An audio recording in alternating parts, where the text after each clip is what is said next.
Hi friends, welcome to my channel.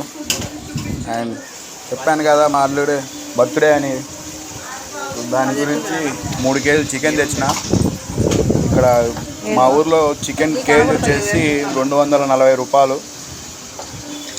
So నాకు తక్కువ చేయండి అంటే 230 చొప్పున 3 కేజీలు తీసుకొచ్చిన. ఇంకా వీడి బర్త్డే చేయాలి కదా అని చెప్పి చేస్తున్నాము. యాక్చువల్గా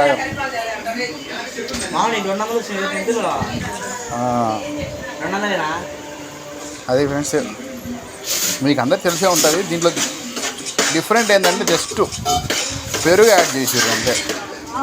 ఓవరాల్గా అదే కొంచెం డిఫరెంట్గా చేస్తారు మా ఇంట్లో వాళ్ళు. టేస్ట్ కూడా చాలా బాగుంటుంది. ఎలా అనిపిస్తుంది అంటే మనం హోటల్లో తింటాం కదా, అలా అనిపిస్తుంది కొంచెం సిమిలర్గా.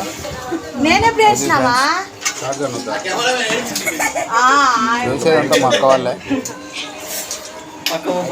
ఇంకా అది చికెన్ తోటి బగారా రైస్ అన్నీ నా వీడియోస్లో ఉన్నాయి, మీరు అంటే కనపడుతుంది. ఇంకా చెప్తున్నా, బగారా రైస్, దాని తర్వాత వచ్చేసి గోంగూర పులిహోర, పెరుగు చట్నీ. స్వీట్ ఖచ్చితంగా ఉండాలి కాబట్టి బర్త్డేకి ఇది ఏమంటారు, పాయసం చేసాం ఫ్రెండ్స్. మా కడప సైడ్ అయితే పాయసం అని అంటాం. మరి మీరేమంటారు కమెంట్ చేయండి.